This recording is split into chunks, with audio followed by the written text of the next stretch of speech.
Hello, everybody. Welcome to episode 73 of the Everything Medicare Podcast. I'm your host, Christian Brindle, and I can't believe that we're at episode 73. That's just mind-boggling to me, and I appreciate every single person that listens to us every single week, everybody that's been listening since we started doing this, and today I have a very, very special episode for you. I have a very special guest, somebody that I've learned from afar, and someone that's just a very, very influential and intelligent person in the insurance industry as a whole.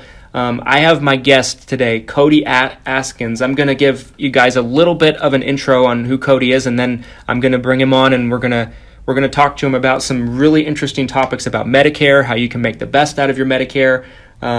Cody started in the industry very young, about the same age as I did. And Cody has 4 insurance-based companies, grossing over $5 million in sales a year. And Cody has done all kinds of training and educational videos on the internet that have just blown up. And he's just done a great job helping agents everywhere, as well as people that are policyholders. And so, Cody, thank you so much for doing this, man. Dude, thank you so much for having me, man. What a great podcast you have, and I'm honored to be on. Thank you. And happy belated birthday. Cody had a birthday yesterday, turned 29, and Getting old. It's insane. I mean, it's amazing to me everything that you've been able to accomplish and all the people you've been able to help, agents and beneficiaries alike, and not even at the age of 30. So just mad props to you for that. I just respect everything that you do so much, and it's an honor to have you on the podcast first and foremost. So again, thank you for your time. I know you're a busy person. Well, thank you so much for having me, buddy, and thank you for the birthday wishes. I really appreciate it. Hey, absolutely. So let's jump right into this with a little bit about your story. And your story fascinates me. I didn't want to talk too much about it because I wanted everybody listening to be able to hear it from you. How did you get into the insurance industry? Let's start there. Yeah, so my dad has been in the industry 29 years and about 70 days. Wow. So yeah, he started April 1st of 1990. I was born July 9th of 1990. He started 3 months before I was born. Wow. And so I grew up around the business.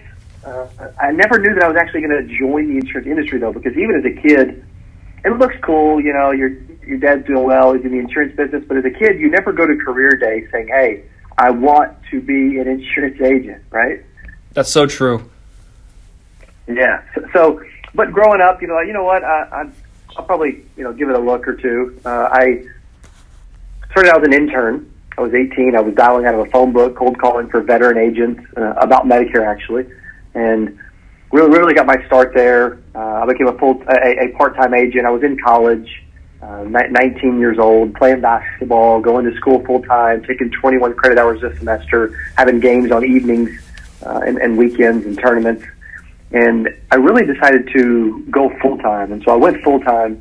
I said, you know what? I'm a goal guy. I'm a competitive guy. I said, I want to earn $100,000 my first full year in the insurance business. And so I set that as a goal. I wrote it down, and also wanted to earn a top company incentive travel trip. So I wrote it down. I signed it. My dad signed it. I dated it. I put it up in my cubicle, and every day I went about, making that a reality. So a lot of the reasons agents fail, I learned pretty quick that I got to get in front of people. So my goal was to sit down with 10 people every single week, and about 8 months later, I had earned $117,361.13 in my first 8 months, and wow, just fell in love from there. Wow, that's amazing. That's congratulations on that. Because that's such an accomplishment that so many people don't ever get there to that mark, and you did it in your first year, and I don't know too many people that can say that. Thank you so much, buddy. So I really appreciate it. So I was an agent. I stayed as an agent. We ended up opening I ended up going out and being independent, starting a Medicare call center randomly without knowing anything about telesales or call centers. We grew that, helping 60, 70 policyholders a month. Within 90 to 120 days, we started to figure that out, all from cold calling. but I always had a passion for helping other insurance agents. That's my real passion: training, content, coaching, speaking, all those things. That's just what I love to do. So I started a YouTube channel, our Cody Ask YouTube channel, December 28th of 2015, about 3.5 years ago now, and fortunately, agents resonated. You know, it took a little while for our content to get out there, but about 6 to 12 months later, agents started reaching out saying, "Hey, you know, you've helped me. I like your stuff. You know, can I come to Springfield and ride along with you?" You know, stuff like that. And now, 3.5 years later, we've been lucky to have, we believe, the largest YouTube channel for training insurance agents. We're sitting at close to 8,500 subscribers now, and it just continues to grow every day. Wow. Well, that's phenomenal, and that's so fantastic. And I mean, the work that you guys are doing is so great, you know, because you're helping people in an industry where there's not a lot of help for a lot of insurance agents. I find one thing that really resonates with me, what you're saying too, is you know, people don't look at insurance agents as necessarily a glamorous career. I remember when I was I was a freshman in high school. I was in a high school class. And the whole point of this exercise we were doing was we were supposed to project our career. And I wasn't a great student or anything, and I didn't know what I wanted to do at that point in my life. And so I went home and I said, I'll just say I'm going to be an insurance agent because that's what my dad does. So I went home and I was supposed to put a projected income. And my dad said, "Well, it depends on how good of an agent you are." And I didn't understand that at that point. And he said, I'm like, "Well, what should I put down?" He said, "Put down anywhere between 25,000 and 500,000 because it depends." And so I put down that, and my teacher put it down as 25,000, and I was automatically in the bottom sphere of how successful we were doing in our fake careers in this class. And I just that really resonated with me. But people have no idea how well you can do as an insurance agent, and I just think for some reason it's looked at as like kind of a boring career. Yeah, it really is. It ain't sexy, but it's sure rewarding. That's for sure. Definitely. Let me shift gears to this about, you know, helping agents in the insurance industry. And I don't think I could talk to a better person about this. I think I was fascinated by this question. You're someone that's really put a lot of focus on how so few insurance brokers last in the insurance industry today. You host the 8% conference, which I'm going to be getting to one of these days, probably sooner rather than later. But for the 8% of insurance brokers that last in the industry, I'm always saying that it's gravely important for someone on Medicare to make sure you're working with someone who's going to stick around. Why do so few agents last in this business? What's your observations of that? Yeah, about 92% of insurance agents fail in the first 3 years. You know, hence that's why we got 8% nation. Agents really struggle with prospecting and getting in front of people. It's not Medicare. Sometimes is a little easier, but in general, prospects don't want to talk to the insurance guy naturally.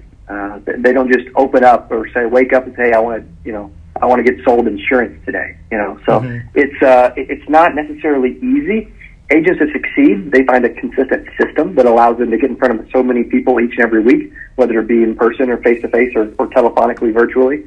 And so that's one of the biggest things we preach is you need a system. You need to be sitting down with 10 people every week. You need to be talking to, you know, if you're helping prospects over the phone, you need to be talking to, you know, at least 20 prospects a week over the phone. You know, so that's one thing we've noticed. And and you mentioned a good point. It's super important that a beneficiary work with an agent that not only has some experience, knows what they're doing, but is successful and plans to be around a long time. Like if someone's brand new to the business, it doesn't mean that the policyholder or beneficiary shouldn't work with them, but it means that, you know what, 92% of us fail.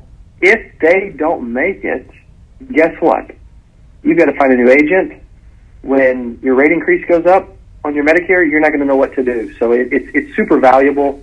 To make sure that especially with Medicare, there's so many moving parts, so many changes every single year that you got to work with someone that knows what the heck they're doing. Yeah, I mean, I couldn't agree more, and it's something that I've kind of, you know, beat a dead horse on this podcast with how much I've talked about it. You know, I tell people that, you know, just because an agent's new doesn't necessarily mean they're not good to work with, and who knows, they might stick around, but like you said, there's a 92% chance they won't, and you have to be careful with that stuff. And let me shift gears into this, and this kind of piggybacks on the last question a little bit. You being someone that's worked with as many agents as you have, I'm sure you've seen a lot of their different behaviors. I know you mentioned in the last question that it's so important for an agent to be able to get in front of enough people to be able to be successful. Is there something that agents in general, though, can do better when it comes to working with people? Is there something they do in interacting with their own clients that kind of keeps them from being successful and kind of keeps them from having their clients stick with them?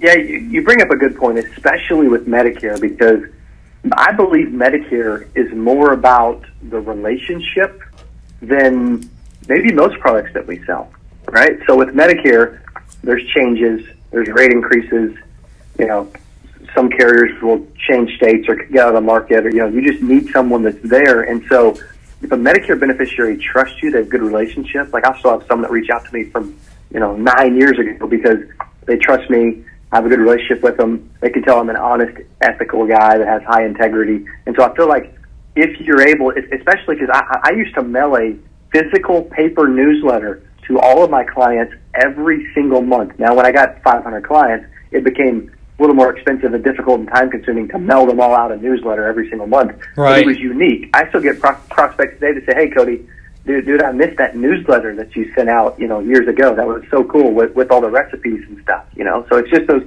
It's all about. I believe it's all about standing out in a super crowded world nowadays. And if you can do something creative that boosts the relationship, helps you stay top of mind, and helps the prospect think about you moving forward, and provides more trust in you. The agents that go above and beyond and really try and do the Christmas cards, the birthday cards, maybe even throw $1 in a birthday card and say, "Hey, you were born in 1944. In 1944, a Coke was 5 cents. Or gas was 18 cents. Well, $1 won't get you much gas today, but hey, have a Coke on me. Just something Right. creative and unique." Yeah, absolutely. I mean, and I think for Medicare beneficiaries particularly, I think you hit it right on the head. Is it's such a relationship industry, probably more than any other type of insurance, and it's I've always just seen a lot of agents that I've seen. I've had a lot of agents I've seen that were around in the business when I even started that aren't around anymore, and I think you hit it right on the head. It's just they don't look at it like a relationship business, and they look at it like a one-time transaction and not a relationship. And I think that makes a lot of sense to me. Yeah, the agents that make it last, especially in the Medicare industry, they focus on doing what's best for the client, building a relationship, doing everything they can to service that client properly to keep them forever. Because that's where that's where the most rewarding part of it comes in, whether it be on the helping people side or the making money side. When you are building a client for life, you're helping everybody involved. Couldn't agree more with you. I think that's 100% accurate. Let me shift gears to this, Cody. This next question I'm going to ask you is kind of a polarizing one, and I know we got to tread a little lightly on it, so I'm going to try to ask it in the right way. I've asked this question to every single person I've interviewed on the podcast, and I'm always interested to hear different people's perspectives on this. Obviously, the question I'm about to ask, it depends on the person's situation, et cetera, et cetera. But where do you fall on the Medicare Advantage versus the Medigap debate as a whole? If you had to pick one side of the coin in general, where would you go and why? I like that you brought up the, if you had to choose. That's something we train on. That's using a hypothetical scenario, and most people they respond better when you use that. That's good. If I had to choose a side, I've always been on the Medigap side. Now, I don't believe that it's a one size fits all. I believe that every situation is different. Even location. Here in Springfield, Missouri, there's more Medicare Advantage beneficiaries than Medicare supplements. But you interviewed Justin in Tupelo, Northeast Mississippi. Mm-hmm. It's the opposite there. So I feel like the network is a big part. I feel like the part of the country, the location. I feel like the person's situation, maybe their health, maybe their budget, etc., all plays a role. However, I've always been more pro Medigap than anything else. Right. I mean, it makes sense to me. I think that the simplicity of it and everything, but But at the same time, it depends on a lot of the market. Like I lived in Florida for a year, in Tampa Bay in 2017, me and my wife, and there in the market I'm from in Utah, it's probably 60 to 70% Medicare Advantage and 30 to 40% Med Sup. But one thing that really blew me away is it's probably 95% Medicare Advantage in that market in Florida, because the benefits are so rich and the Medigap premiums are typically so high compared to some other areas. And so I think that's a great answer, because it's hard to say without knowing where somebody is, you know. Yep, 100%. It's such a big varying factor and difference, you know, to kind of say one size fits all. Here's a specific answer, but there's my politically correct answer, you know, with the polarizing question. But it's true. I mean, you bring up a good point too. With you know, with Medigap, it's simple. It's easier to sell. It's easier for someone to be educated and informed. Mm-hmm. It makes sense. You know, it picks up the other 20%. It supplements your Medicare. You know, if you have the right plan, it takes care of everything. It's just an easier pitch, I believe. Yeah, I agree, and then and definitely you don't have to deal with the changes, and there's just so much going on there. Let's talk about insurance companies for a minute.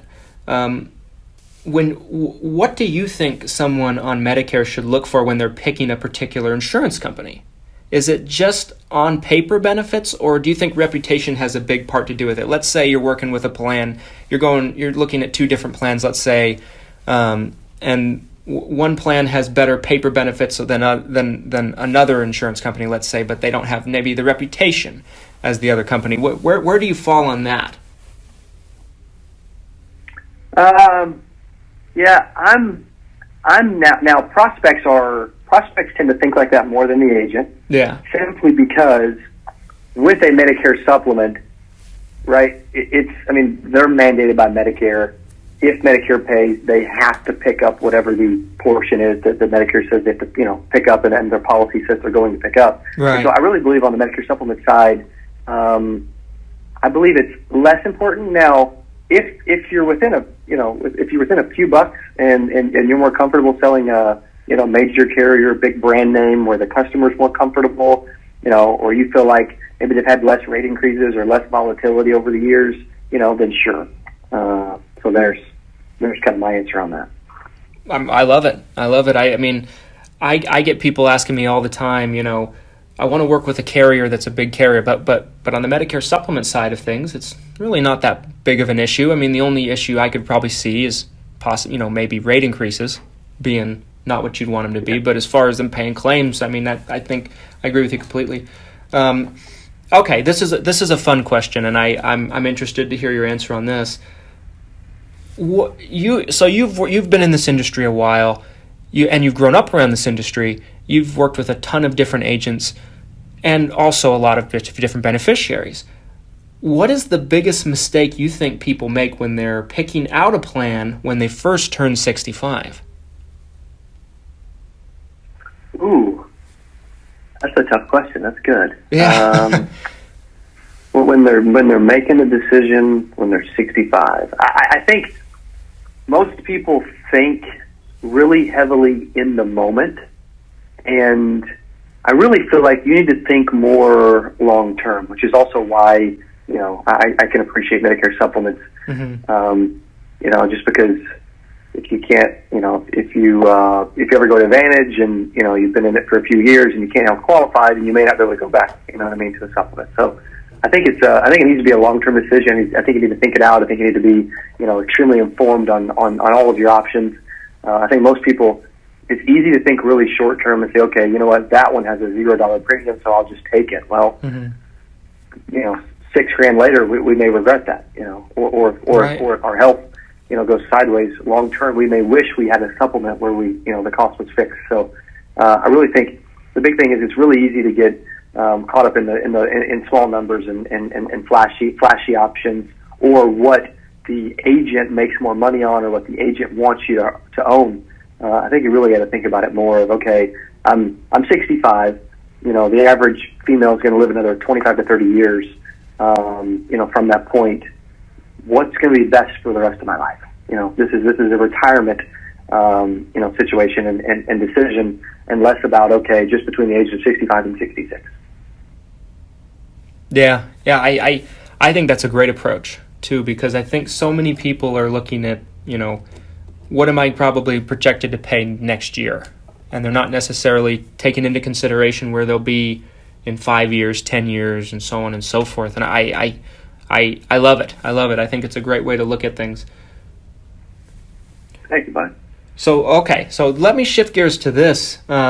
This was a question that I asked it in a different way when I talked to Justin, and I thought he had a really insightful answer. And Justin, as well as yourself, both of you guys have really kind of pioneered Medicare information being on the internet, and I've always thought that probably 5 years ago, Medicare information on the internet was so obscure. It was so hard to find. Nowadays, there's places all over the place that you can get Medicare information more than it ever has been.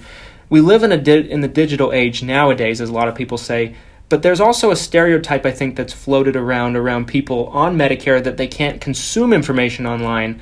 What are your thoughts on that? Yeah, I completely disagree nowadays. I mean, there's a large majority of Medicare beneficiaries are on Facebook.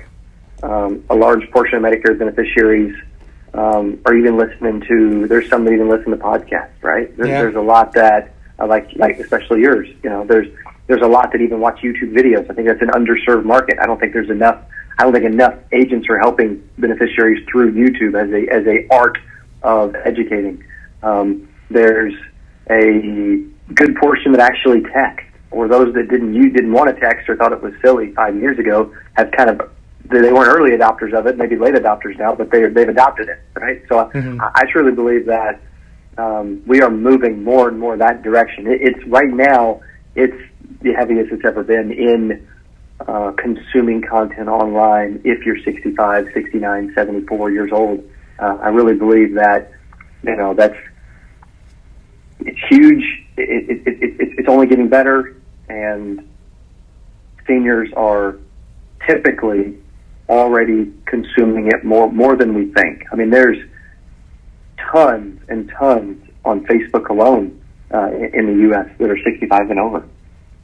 Yeah, definitely. I mean, a lot more than there used to be.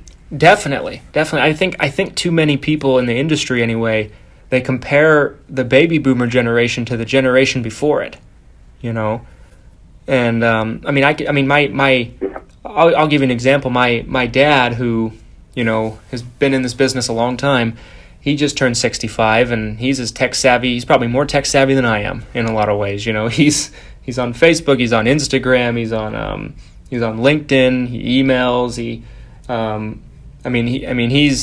he's as tech savvy as they get for a baby boomer. But there's so many people just like him out there, and my mom, my mom uses her iPad to do everything, nowadays, and of course being on Facebook. And I think I agree with you completely. I think it's a stereotype that it'll either die, or the people that carry the stereotype will probably suffer for it with their business.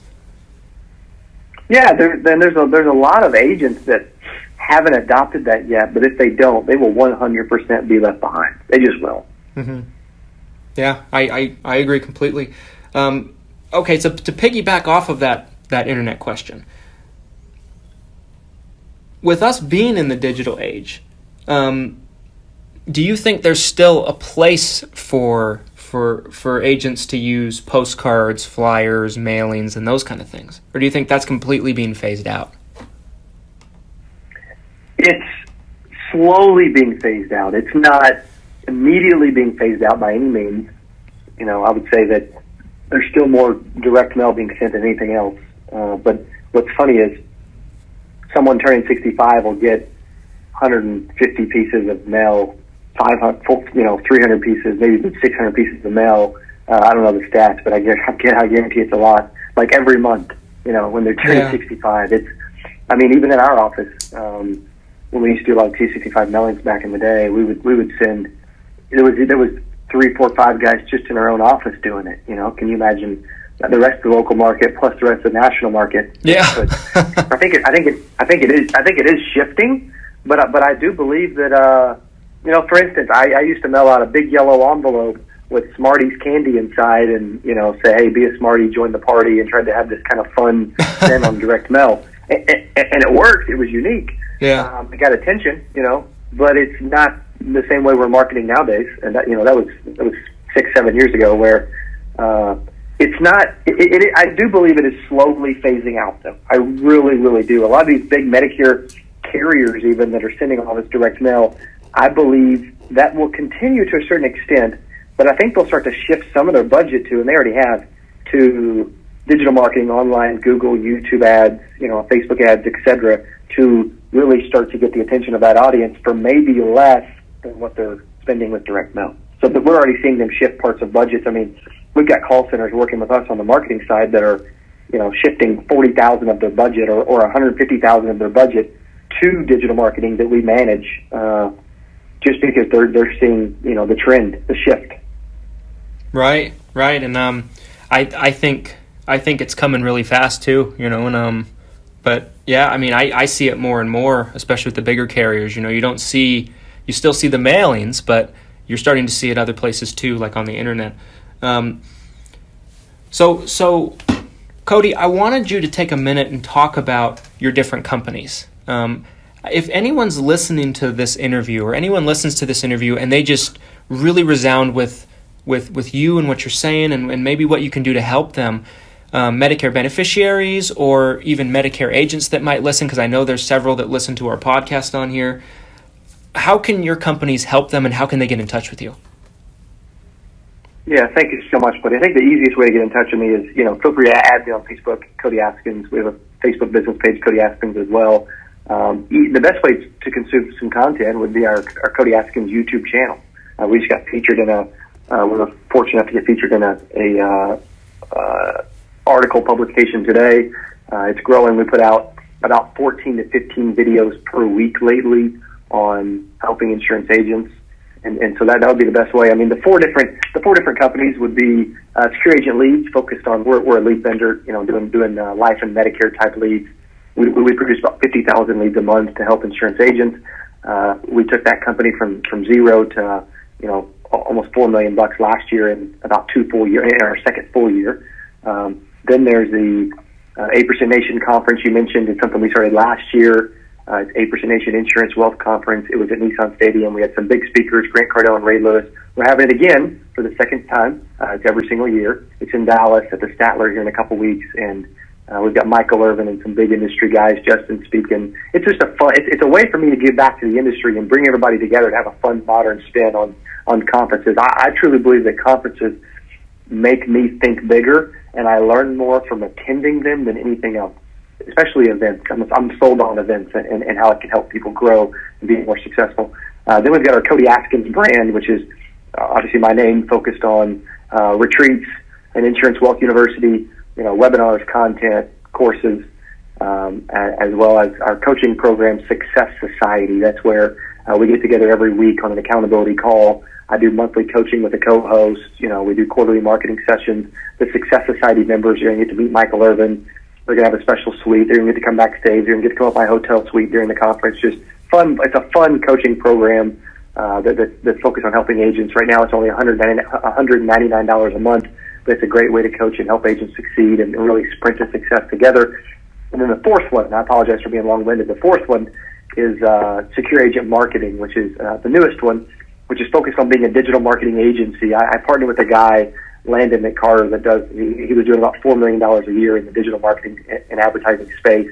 He sold part of his company to join us as my VP of marketing, and we're handling big Facebook ad budgets, YouTube ads, websites, Google AdWords, blogging, SEO, etc. for insurance companies, agents, FMOs, IMOs, and call centers. So there's the four. Well, that's great. That's great, and I encourage anybody that's listening to this, if you're not following Cody on really any social media he's on, whether it be Instagram, Facebook, YouTube, you have to, whether you're a beneficiary, whether you're an agent, because there's no one that puts out better insurance-related content, especially on the agent side, in the industry, I feel. So, I mean, I encourage you to do it. I follow him everywhere he can be followed. And I've just been able to learn so much from you. And so it's just been such an honor to have you on. And I can't thank you enough for your time because I know how busy you are. Thank you so much, man. Enjoy the podcast. Love it. I'm honored to be on, and I'm going to definitely continue to listen to every episode you put out. So thanks again for having me. Hey, well, you're the man, Cody. Thank you so much. Everybody, thank you so much for listening. As always, if you're listening to us on a podcast, on a platform, that allows you to leave us a review, please feel free to do so. It helps us reach more people and help more people just like you. In a world where this information isn't as easy as it should be, we're trying to change that. And please leave us a review. We bring you episodes every Monday and Saturday. So thank you so much for listening. I'll be back with you on our next episode. Thank you so much.